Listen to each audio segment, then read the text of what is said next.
Welcome back, Super Friends. Today we are going to be doing some problem solving with decimal by decimal multiplication. What you'll need for today is your math notebook, a folder, a pencil to write with, and don't forget that super brain of yours. Stay tuned for the video. All right, Super Friends, we are going to do some problem solving with decimal multiplication. So let's go ahead and get started. Our first example, there will be 4 examples. Our first example is where should the decimal go in the answer? So we have our equation here, 3.02 or 3 200 times 4. And then they give us our answer of 112.08. So we need to see where exactly are we going to put the decimal. So just like always, anything I've ever taught you when it comes to that decimal, always see how many places are after the decimal so that we know what to do in our answer. So with that being the case now, we see that there's only 2 places. The 4 is a whole number. It doesn't have any numbers after the decimal there. So our answer should just be 2 numbers after the decimal, right? So I can rewrite my problem so that it has 2 numbers after the decimal, 1, 2. Again, you know, Miss Joyce likes to write her 2 numbers after decimal, and this time I'll write it the correct way, decimal. All right, cool. Simple enough. You're just seeing where am I placing the decimal. All right, let's go to example B. Okay, now this one says, is the decimal point placed correctly? Yes or no? So let's look at our problem. We have 13 as a whole number times 2.1 equals 27.3. Again, I'm going to underline how many numbers are after my decimal.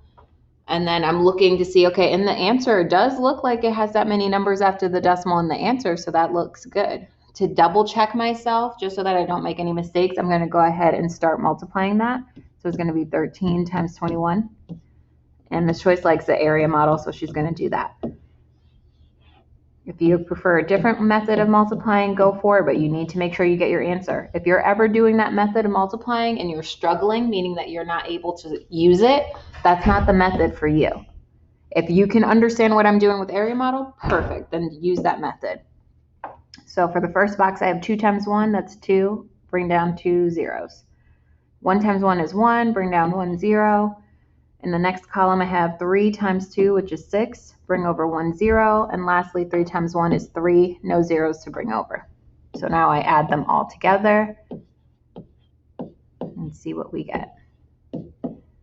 I get a 3 in the ones place, a 7 in the tens place, a 2 in the hundreds place. And then again, like how we saw earlier, we do need one decimal, or sorry, we need 1 number after the decimal.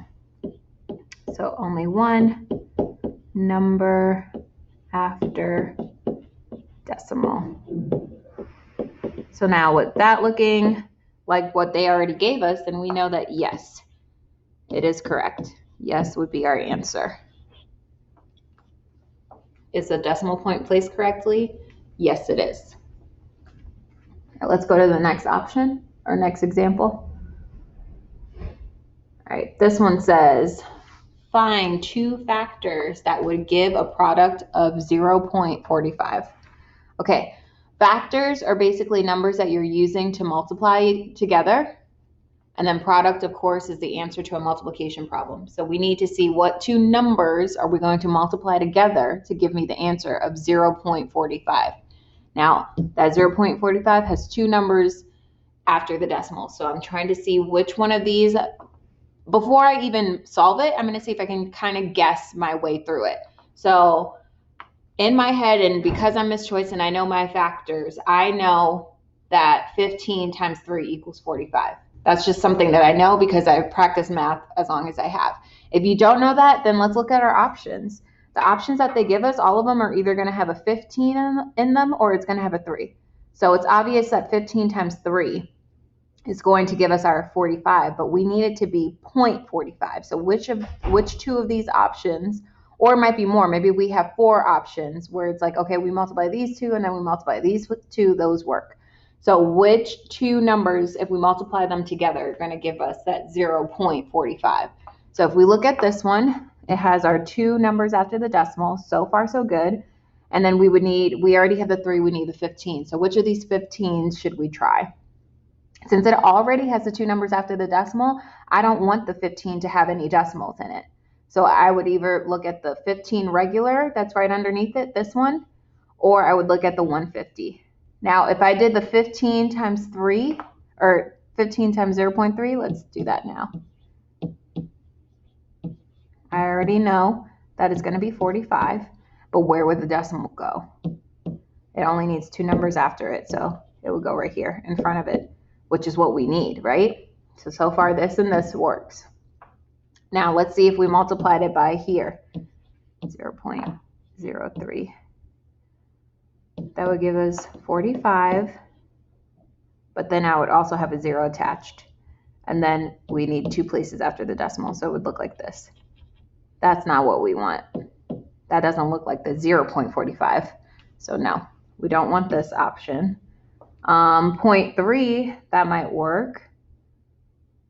But this 15 that's left has two numbers after the decimal already. So that would just give us three numbers after the decimal. So we don't want that. That's not going to work for us. And then the 0.0003 has way too many places after the decimal. It has 4. That's not going to work for us. Even if we use the 150, let's say we multiplied it by 150, it would give us 45, or it would give us 450, and then the decimal would be right here. So it would have 4 numbers after the decimal. That's not going to work for us. So no. Our only two options were the first two. Those, if we multiply it together, gives us the 0.45 that we're looking for. Okay, let's go down to the last example. All right, this one says, which of the following is the missing digit? Okay, fair enough. It's just saying blank times 3.7 is going to equal 53.120 or 53.28. So let's look at our options first so that we can see what we should do. Looking at the options, I already know that it's going to be 144 in it. It's going to have the numbers 144 in it. So I just need to see which one of these options is going to give me my two numbers after the decimal. Because I already have one here, so obviously the missing answer should have, it should look like this. So it should be two numbers in front, a decimal, and then one number after it. Which one gives me that? A does not, B does not, C looks like it does, and D does not. So C is our answer. That was even simple. I didn't even have to solve it. It needed to be the 14.4. And that will give us our two numbers after the decimal. If you wanted to double check yourself, you would simply just multiply it out. Break apart that 14.4, times it by the 37.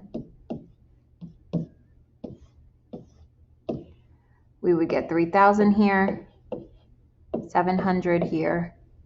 We would get 1,200 here, 28 with the 0 attached there, 120 here, and then 28 down here. Then I would add them all up.